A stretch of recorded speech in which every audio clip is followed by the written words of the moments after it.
এই জমিনকে যদি আমরা ছড়ানো ছিটানো ঢালপালায় পল্লবিত কোনো গাছের সাথে তুলনা করি, তবে এর শেকড়ে গিয়ে পাওয়া যায় মুসলিমদের অবদানের চিহ্ন। এই ভূমি মুসলিমদের, এই ভূমি তাওহীদের। তাওহীদই এই ভূমিকে গড়ে তুলেছে, এই ভূমির ইতিহাস রচনা করেছে। আমরা তো বড় হয়েছি ইখতিয়ারউদ্দিন মোহাম্মদ বিন বখতিয়ার খিলজি আর শাহজালালের গল্প শুনে। মুঘল আমলের প্রতাপ ও সমৃদ্ধি আজও আমাদের মাথা উঁচু করে দাঁড়াতে শেখায়। হাজী শরীয়তুল্লাহ, শহীদ তিতুমীর রাহমাহুল্লাহ আর পীর দুদুমিয়াদের সংগ্রাম ও রক্ত তাওহীদে পল্লবিত এই জমিনকে করেছে সিঞ্চিত। তাওহীদই তো এই ভূমির ইতিহাস। মুসলিমরাই তো এঁকেছে এখানকার স্বর্গীয় শাসনের দালান কোঠা। ইসলামই তো এখানকার মানুষের ভাগ্যের পরিবর্তন ঘটিয়েছে। কিন্তু তবুও কেন মুসলিমদের এই ভূমিতে ইসলামের দাবিতেই সবচেয়ে বেশি রক্ত ঝরল? কেন এখনো মুসলিমদের দাবি আর রক্তই এখানে সবচেয়ে সস্তা হয়ে আছে? 2001 সালে ফতোয়া বিরোধী আন্দোলনে আমাদের রক্ত ঝরেছে। 2013 সালে শাপলা চত্বরের গণহত্যায় হাজারো মুসলিম নিহত ও আহত হয়েছে। 2021 সালের মোদি বিরোধী আন্দোলনেও আমাদের রক্তে সিঞ্চিত হয়েছে এই ভূমি। শত শত আলেমদের নিক্ষেপ করা হয়েছে কারাগারের অন্ধকার প্রকোষ্ঠে। জঙ্গি নাটক আর অভিযোগে হারিয়ে গিয়েছে আমাদের শত শত মুসলিম ভাই ও বোন। একবার ভেবে দেখুন তো, এসব আন্দোলনের দাবি কি ছিল? তা কি ছিল ক্ষমতা দখল নিয়ে, না ছিল সম্পদ ভাগ ভাটোয়ারা নিয়ে? খুবই সাধারণ সহজ সরল দাবি নিয়ে এই ভূমির ধর্মপ্রাণ মুসলমান রাজপথে নেমেছিল, রাসূলের শান রক্ষায়, এই দ্বীনকে রক্ষায়। তবুও তাদের রক্তে ভেসে যায় রাজপথ বারবার, বহুবার। তারপর কি হলো? সমাধানের জন্য আমরা দিব্যি ছুটে চললাম সেকুলারিজম, ডেমোক্রেসি আর লিবারিজমের পেছনে। আমরা চেয়েছিলাম রক্তসাগর থেকে টানে ভিড়তে, কিন্তু আমরা রূপকথার ইঁদুরের মতো ছুটে গেলাম সেকুলারিজম আর ডেমোক্রেসির বাঁশিওয়ালার পেছনে। হ্যামিলনের বাঁশিওয়ালার মতো সে আমাদের ডুবিয়ে দিল রক্তসাগরের আরো অতল গভীরে। আমরা দেখলাম এই ডেমোক্রেটিক ওয়ার্ল্ডই ইসলামকে সবচেয়ে বেশি সংকুচিত করেছে, ঐক্যবদ্ধভাবে, সিস্টেমিক ওয়েতে। সেকুলার এই বিস্ময়িত পর্দাকে ব্যান করেছে বিভিন্ন সময়ে। আমাদের বন্ধের মাথা থেকে কেড়ে নিয়েছে তাদের ইজ্জত রক্ষার সম্বলটুকু। সেকুলার এই বিস্ময়িত আমাদের হৃদয়ের স্পন্দন মুহাম্মদ সাল্লাল্লাহু আলাইহি ওয়াসাল্লামের ইজ্জতের চাদরকে বারবার স্পর্শ করার অধিকার দিয়েছে। সেকুলার আদালতে রাসূলের কটূক্তিকারীদের কোনো বিচার ব্যবস্থা না থাকলেও আশিক রাসূলদের জন্য রয়েছে ফাঁসির বিধান। ডেমোক্রেটিক এই ওয়ার্ল্ডই তো শরিয়াকামীদের বানিয়েছে উগ্রবাদী, জঙ্গি, তাদের রক্তকে করেছে বৈধ। আজকের বিশ্বে যারা মুসলিমদের রক্ত নিয়ে হোলি খেলা খেলছে, তারা সকলেই তো এই সেকুলার ও ডেমোক্রেটিক ওয়ার্ল্ডের অত্যাচারে জমিদার। আচ্ছা বলুন তো, ঈমান ও কুফরের সুস্পষ্ট দ্বন্দ্ব থাকার পরও যেই সেকুলারিজম ও গণতন্ত্রের নিকট আমরা সমাধানের জন্য দৌড়ে গিয়েছিলাম, সেখানে কি আদৌ কোনো সমাধান পেয়েছি? আর না কাফিরদের এই পথে ছুটার কারণে তাদের আমরা সন্তুষ্ট করতে পেরেছি? আর এটা সম্ভবই বা হবে কি করে? আমাদের রব তো আমাদেরকে জানিয়ে দিয়েছেন, ওয়ালান তারদা আনকাল ইয়াহুদ ওয়ালান নাসারা হাত্তা তাত্তাবিআ মিল্লাতাহুম। ইহুদি ও নাসারারা তোমার প্রতি কিছুতেই খুশি হবে না যতক্ষণ না তুমি তাদের ধর্মের অনুসরণ করবে।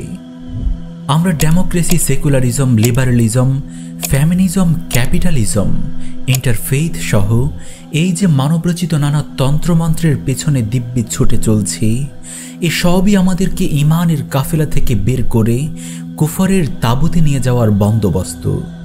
এগুলো কখনোই আমাদের সমাধানের দিকে নিয়ে যাবে না, বরং আমাদের টেনে নিয়ে যাবে নির্মম এক পরিণতির দিকে। হয়তো দিন ত্যাগ, আল্লাহর শরিয়াহকে প্রত্যাখ্যান, নয়তো রক্তের হোলি খেলা ও রক্ত সাগরে হাবুডুবু খাওয়া।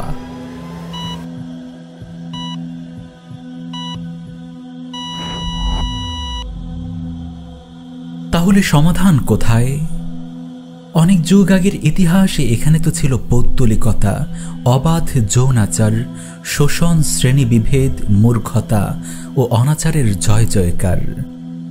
দীর্ঘকাল অধপতন ও অবক্ষয়ের চূড়ায় যখন অবস্থান করছিল এই ভূমি, তখন কিসে এনে দিয়েছিল তার মুক্তি আর অনাবিল সমৃদ্ধি?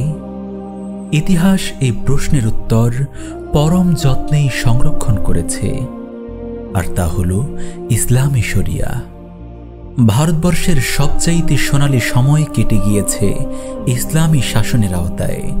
শরিয়ার ছায়ায় ইনসাফের সাথে বাস করেছে সকল ধর্ম ও গোত্রের লোকেরা। মুসলিমদের শাসনামলে ভারতবর্ষ উত্তরোত্তর উন্নতি ও স্বনির্ভরতার দিকে এগিয়ে গিয়েছিল। আদালতে প্রতিষ্ঠিত ছিল শরিয়াহ ভিত্তিক ন্যায়ের শাসন। জনগণের শান্তি ও অর্থনৈতিক প্রবৃদ্ধির দিক থেকে মুসলিমদের শাসনামল ছিল স্বর্ণাক্ষরে লেখার মতো। তখনকার সময় বাংলাকে মনে করা হতো দুনিয়ার বেহেশত। এখানকার মসলিন কাপড় ছিল সাদা চামড়ার ভাল্লুকদের জন্য স্বর্গীয় পোশাক। এখানকার তৈরি বাহারি পোশাক, খাদ্যশস্যের পাশাপাশি জাহাজের মতো বাহনও ইউরোপে সাপ্লাই হতো। তখনকার সময় উপমহাদেশ ছিল পৃথিবীর অন্যতম বৃহৎ রপ্তানিকারক দেশ।